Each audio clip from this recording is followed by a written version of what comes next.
Breaking news చూస్తున్నాం. రాష్ట్రంలో మూడో విడత పంచాయతీ ఎన్నికల పోలింగ్ కు అధికారులు అన్ని ఏర్పాట్లు పూర్తి చేశారు. రేపు 182 మండలాలు 4157 గ్రామ పంచాయతీలలో పోలింగ్ జరగనుంది.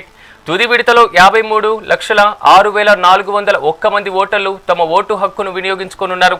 ఇందులో 26,18,61 మంది పురుషులు, 27,04,394 మంది మహిళా ఓటర్లు, 146 మంది ఇతర ఓటర్లు ఉన్నారు. ఈ పోలింగ్ ప్రక్రియ కోసం రాష్ట్ర వ్యాప్తంగా 36,483 పోలింగ్ కేంద్రాలను ఏర్పాటు చేశారు ఎన్నికల అధికారులు. అయితే మూడు విడతల్లో మొత్తం 394 గ్రామ పంచాయతీలు ఏకగ్రీవంగా ఎన్నికయ్యాయి. అయితే మొత్తం మీద పోలింగ్ ను దృష్టిలో ఉంచుకొని ఈరోజు సాయంత్రం 6 గంటల నుంచి బుధవారం సాయంత్రం 6 గంటల వరకు రాష్ట్ర వ్యాప్తంగా అన్ని మద్యం దుకాణాలను మూసివేయాలని అధికారులు ఆదేశాలు జారీ చేశారు.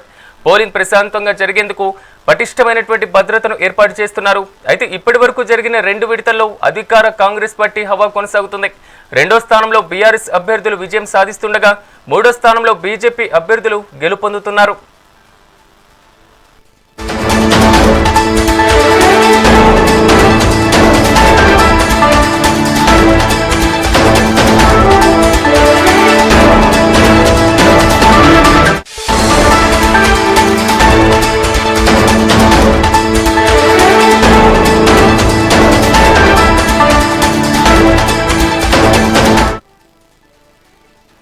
బ్రేకింగ్ న్యూస్ చూస్తున్నాం. రాష్ట్రంలో మూడో విడత పంచాయతీ ఎన్నికల పోలింగ్ కు అధికారులు అన్ని ఏర్పాట్లు పూర్తి చేశారు. రేపు 182 మండలాలు 4157 గ్రామ పంచాయతీల్లో పోలింగ్ జరగనుంది.